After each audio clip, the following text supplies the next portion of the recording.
Assalamualaikum warahmatullahi taala wabarakatuh. Waalaikumsalam warahmatullahi wabarakatuh. Sebelum kita memulai pelajaran pada pagi hari ini, terlebih dahulu kita berdoa bersama-sama. Silakan dipimpin oleh ketua kelas. Bismillahirrahmanirrahim.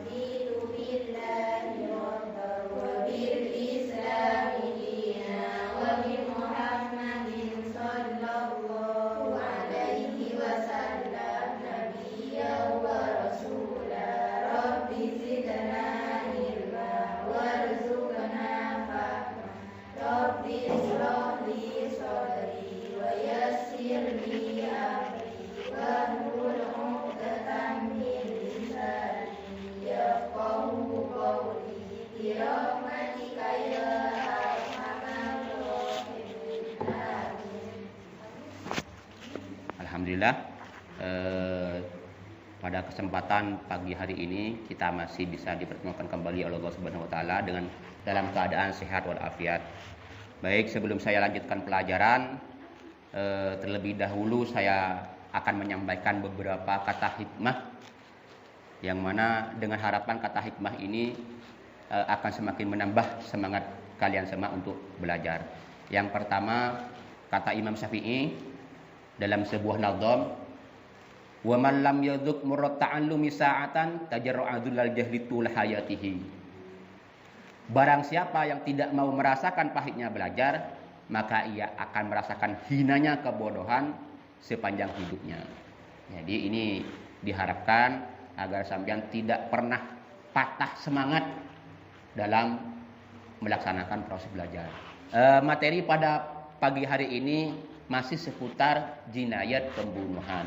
Kalau pada pertemuan sebelumnya kita membahas masalah dasar hukum membunuh, larangan membunuh, kemudian membahas masalah macam-macam pembunuhan, maka pada pertemuan kali ini kita akan membahas masalah hukuman bagi pelaku pembunuhan beserta hikmah dilarangnya pembunuhan. Namun sebelumnya akan saya sampaikan ada beberapa indikator dalam proses pembelajaran pada pagi hari ini. Yang pertama, menjelaskan hukuman bagi pembunuh. Kemudian yang kedua, menjelaskan hikmah dilarangnya pembunuhan. Sedangkan tujuan pembelajaran pada pagi hari ini menjelaskan hukuman bagi pelaku pembunuhan dan hikmahnya. Di samping juga membaca beberapa literatur fikih tentang hukuman bagi pelaku pembunuhan dan hikmahnya. Kemudian juga melakukan refleksi atas aturan Islam tentang hukuman bagi pelaku pembunuhan. Kemudian nanti kita bersama-sama menyimpulkan tentang macam-macam hukuman bagi pelaku pembunuhan dan hikmahnya. Ya tentunya dengan karakter cinta ilmu, gemar membaca, kreatif, disiplin, mandiri, ingin tahu, percaya diri, menghargai orang lain dan jujur. Baik, langsung kita ke materi pembelajaran yang pertama adalah hukuman bagi pelaku pembunuhan. Pada pelajaran sebelumnya kita sudah membahas bersama-sama bahwa macam pembunuhan itu ada 3. Apa yang pertama? Pembunuhan sengaja. Kemudian yang kedua, Pembunuhan seperti sengaja. kemudian yang ketiga. Pembunuhan karena kesalahan.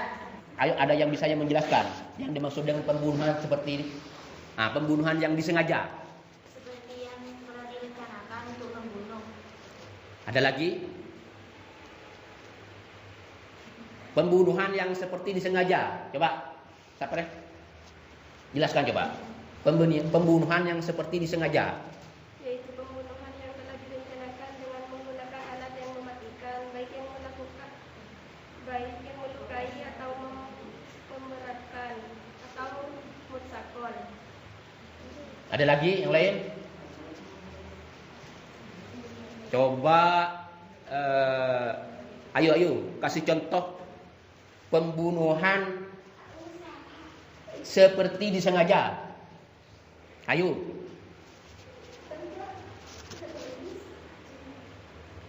Yang lain.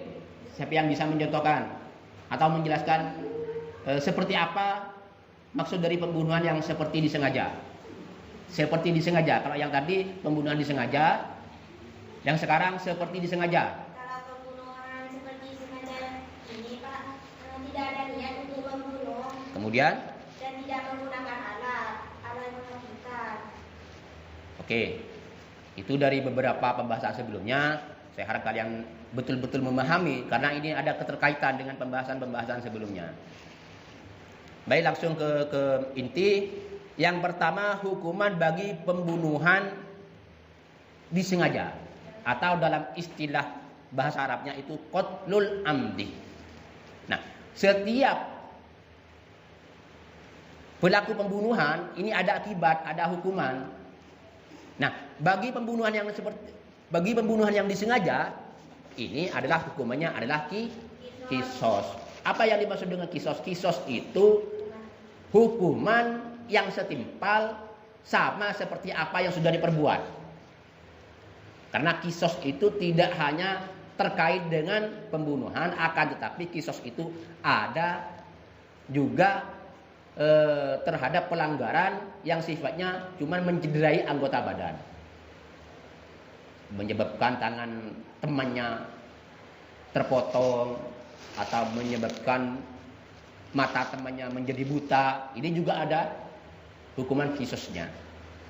Jadi khusus kalau yang pembunuhan disengaja ini, yang pertama adalah dikisos.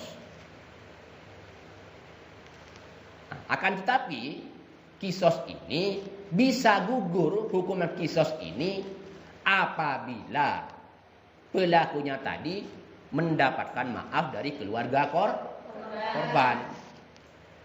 Jadi seseorang yang melakukan pembunuhan dengan disengaja itu bisa jadi tidak dikisos apabila mendapatkan maaf dari keluarga korban.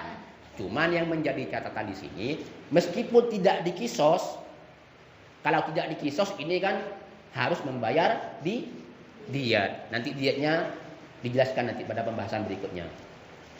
Jadi meskipun tidak dikisos dan sudah membayar diat, pelakunya ini tetap harus menunaikan yang namanya kafarat. Jadi ada kafarat ini, ada juga kafarat pembunuhan. Jadi yang pertama adalah pembunuhan disengaja atau kita kenal dengan istilah al-qatlul amd. Kemudian yang kedua, nah ini ada beberapa video terkait hukuman pelaksanaan hukuman kisos yang terjadi di Saudi Arabia. Ini saya jelaskan, ini di sini ada tampilan beberapa tayangan video di sini ya. Di sini ada terdakwa yang pakai baju hitam di sini ini. Ini terdakwa ini baju hitam, terdakwa pelaku pembunuhan. Kemudian ada algojo. Jadi dalam pelaksanaan kisos itu ada memang algojonya, ada pelaksanaan tersendiri.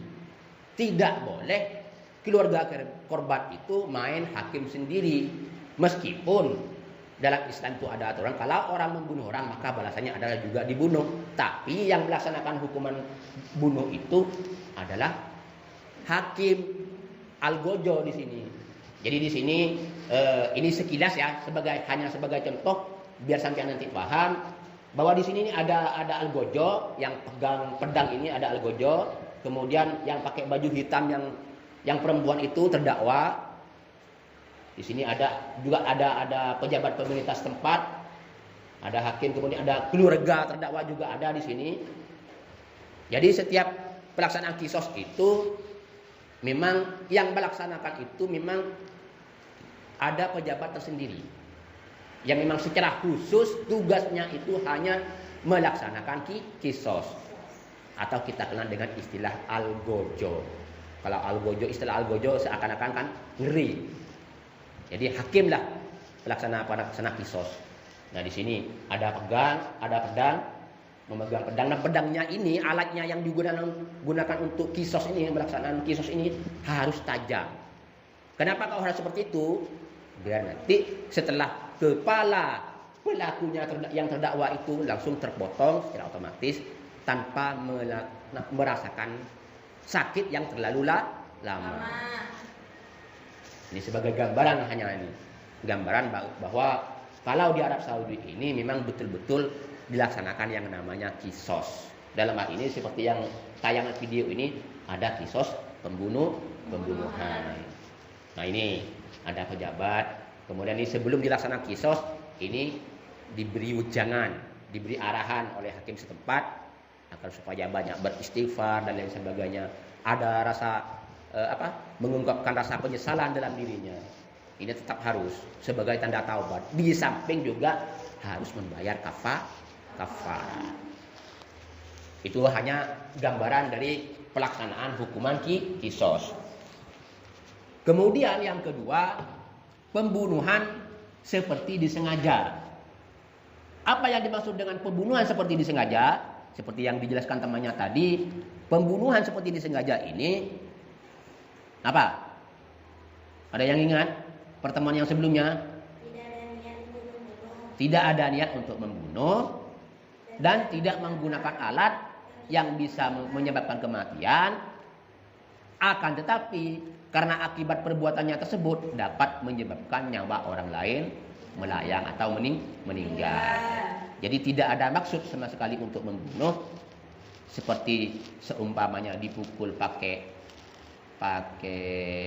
sapu lidi ternyata menyebabkan meninggal, atau ditempeleng. Secara hukum akal tempelengan itu kan tidak bisa menyebabkan orang lain meninggal. Cuman pada waktu itu bersamaan dengan kehendak Allah ternyata meninggal. Nah ini maksud menempelengnya itu kan ada niat sebenarnya. Ada niat untuk menempeleng, cuman tidak ada niat untuk membunuh. Akan tetapi ternyata dapat menyebabkan orang lain terbunuh. Nah, hukumannya bagi pembunuhan seperti disengaja ini adalah membayar diyat mughalladah. Nanti akan dirinci di penjelasan berikutnya apa yang dimaksud dengan diyat mughalladah. Kemudian di samping ada diyat mughalladah, tetap seperti yang pembunuhan yang disengaja harus membayar kafarat. Jadi sekali lagi saya jelaskan, dalam hukuman pembunuhan itu di samping ada diyat juga ada kafarat. Diyat ini sebagai hubungan pelaku dengan keluarga korban. Kalau kafarat ini hubungan pelaku dengan Allah Subhanahu wa taala sebagai tanda taubat.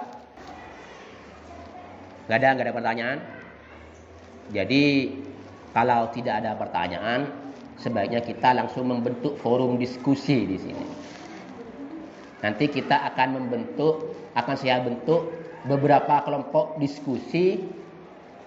Di sini ada beberapa siswa, nanti akan saya bagi menjadi tiga bagian, 3 kelompok. Masing-masing kelompok itu ada penanggung jawabnya, ada ketua kelompoknya yang nanti tugasnya menjadi juru bicara ketika akan mempresentasikan hasil diskusi dari masing-masing kelompok tersebut. Nanti setelah kita selesai diskusi, nanti akan saya coba satu persatu dari masing kelompok untuk mempresentasikan hasil diskusinya yang berupa nanti rangkuman. Apa temanya? Nanti ada tema berita. Berita ada beberapa berita yang sudah saya cantumkan di lembar kerjanya itu. Di beberapa media online ada kasus pembunuhan. Sudah saya cantumkan di beberapa lembar kerjanya itu. Nanti sampean tugasnya, berita itu sampean baca secara mendalam, pahami, kemudian kerjakan sesuai perintah yang ada. Nah, nanti hasil dari pembahasan diskusi dari masing-masing kelompok itu silahkan sampean sampaikan. Lebih bagus lagi kalau nanti ada penyampaian hasil diskusi yang tertulis. Di samping nanti ada yang mempresentasikan, ada yang menyampaikan nanti di depan kelas hasil diskusinya.